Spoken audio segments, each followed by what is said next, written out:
आम्ही नारी शक्ती दूत ॲप या सहित आम्ही एक पोर्टल सुद्धा सुरू केलंय, जेणेकरून तुमचं ऑनलाईन जे काही फॉर्म भरण्याची प्रक्रिया आहे ही अधिकाधिक त्या ठिकाणी गतिमान होईल.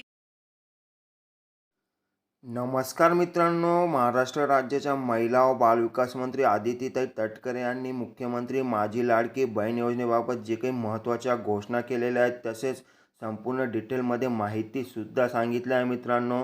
तर तुम्हाला जेणेकरून तुमचा फायदा व्हावा त्यासाठी तुम्ही हा व्हिडिओ शेवटपर्यंत नक्की बघा मित्रांनो, कारण खूप महत्त्वाच्या जे काही घोषणा आहेत त्या आदितीताई तटकरे यांनी आजच्या भाषणात केलेला आहे मित्रांनो.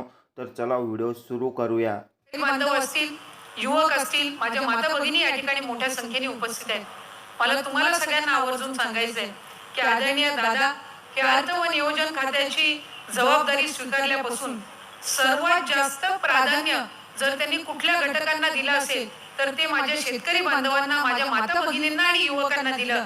आणि म्हणूनच ज्या वेळेला दादांनी त्यांच्या अर्थ व नियोजन मंत्रिपदाच्या एकंदर कारकिर्दीत 10वा अर्थसंकल्प सादर केला, त्यावेळेला माझ्या माता भगिनींसाठी सर्वात मोठी योजना जिचा बजेट 43,000 कोटी आहे अशी मुख्यमंत्री माझी लाडकी बहीण ही योजना तुमच्या सगळ्या जणींसाठी आणली आणि खऱ्या अर्थानं आपल्या माता भगिनींचा निश्चितपणाने सन्मान केला.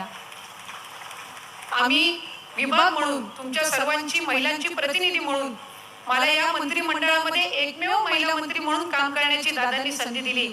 आणि ज्या वेळेला मुख्यमंत्री माझी लाडकी बहीण हा प्रस्ताव आम्ही विभाग म्हणून दादांसमोर ठेवला, त्यावेळेला त्या प्रस्तावामध्ये नितीन भाऊ 21 ते 60 या वयोगटापर्यंतच्या महिलांना लाभ देण्यात यावा असं आम्ही प्रस्तावित केलं होतं. पण ज्या वेळेला दादांच्या दालनामध्ये त्या संदर्भातली बैठक झाली, त्यावेळेला आदरणीय दादांनी आम्हाला या सूचना दिल्या की 21 ते 60 नाही, 21 ते 65 इतक्या वयोगटापर्यंत आपण लाभ दिला पाहिजे. कारण ज्या माझ्या 60 या वयोगटाच्या पुढच्या ज्या महिला आहेत यांना सुद्धा अधिकाधिक या योजनेअंतर्गत लाभ मिळावा. कारण आपली वयोश्री योजना जी असते, संजय गांधी निराधार योजना आहे, श्रावणबाळ योजना आहे, ही साधारणपणे 65 पेक्षा पुढच्या वयोगटातील महिलांसाठी आहे. आणि म्हणून 60 ते 65 या वयोगटातील महिला सुद्धा या लाभापासून वंचित राहता कामा नयेत. म्हणून हा प्रस्ताव पुन्हा एकदा आम्ही फेरसादर करून 21 ते 65 या वयोगटातील महिलांना आज मुख्यमंत्री माझी लाडकी बहीण या योजनेअंतर्गत आपण लाभ देतात. निश्चितपणाने आपले आमदार हे सक्रिय आहेत, ते बारकाईनं या संदर्भामध्ये आढावा सुद्धा घेत असतात.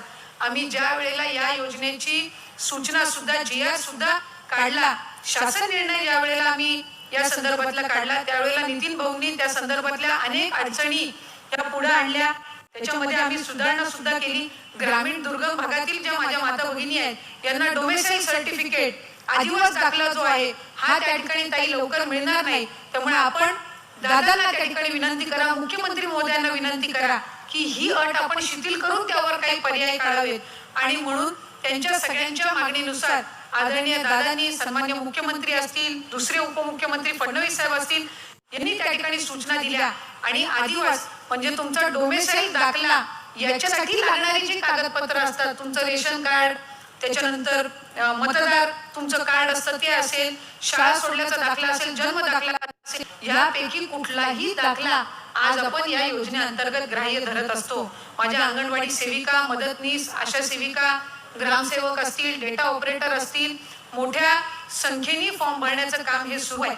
आणि कालच आम्ही नारी शक्ती दूत ॲप या सहित आम्ही एक पोर्टल सुद्धा सुरू केलंय, जेणेकरून तुमचं ऑनलाईन जे काही फॉर्म भरण्याची प्रक्रिया आहे ही अधिकाधिक त्या ठिकाणी गतिमान होईल. आणि सन्मान्य मुख्यमंत्री आणि दोन्ही उपमुख्यमंत्री महोदयांनी निर्णय घेतलाय की 19 ऑगस्ट हा रक्षाबंधनचा दिवस आहे आणि खऱ्या अर्थानं माझ्या माता भगिनींच्या आयुष्यामध्ये एक वेगळं महत्त्व या रक्षाबंधन या सणाचं असतं. आणि त्या दिवशी 1 कोटीपेक्षा अधिक महिलांना आम्ही या योजनेअंतर्गत लाभ देण्याचं ठरवलेलं आहे. त्यामुळे ज्या माझ्या माता भगिनींनी आणखीन अर्ज दाखल केला नसेल, फॉर्मची नोंदणी केली नसेल, ते सुद्धा फॉर्मची नोंदणी करू शकतात. दादांनी यापूर्वी सुद्धा घोषणा केलेली आहे की जी माझी महिला ऑगस्ट महिन्यामध्ये पात्र फॉर्म भरेल तिला जुलै महिन्यापासून लाभ दिला जाईल. त्यामुळे जरी माझी एखादी भगिनी ऑगस्ट महिन्यामध्ये जर फॉर्म भरत असेल आणि तो पात्र असेल तर तिला लाभ दोन्ही महिन्यांचा मिळणार आहे. त्यामुळे अधिकाधिक या योजनेअंतर्गत आपण नोंदणी करावी. या व्यतिरिक्त सुद्धा कृषी संदर्भातल्या अनेक योजना घोषित केल्या. आज युवक सुद्धा मोठ्या संख्येने या निमित्ताने उपस्थित आहेत. मुख्यमंत्री युवा प्रशिक्षण योजनेअंतर्गत सुद्धा अनेक तरुणांना या निमित्ताने त्यांच्या हाताला काम मिळणार आहे.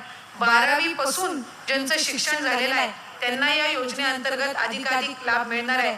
आणि त्याचबरोबर माझ्या माता भगिनींसाठी आणखीन एक महत्त्वपूर्ण योजना जी या ठिकाणी अजितदादांनी अर्थसंकल्पामध्ये आणली ती म्हणजे वर्षाला 3 गॅस सिलेंडर हे तुम्हाला महायुतीच्या सरकारच्या माध्यमातून मोफत मिळणार आहेत. ही सुद्धा उत्कृष्ट योजना ही त्या ठिकाणी अजितदादांनी आणलेली आहे.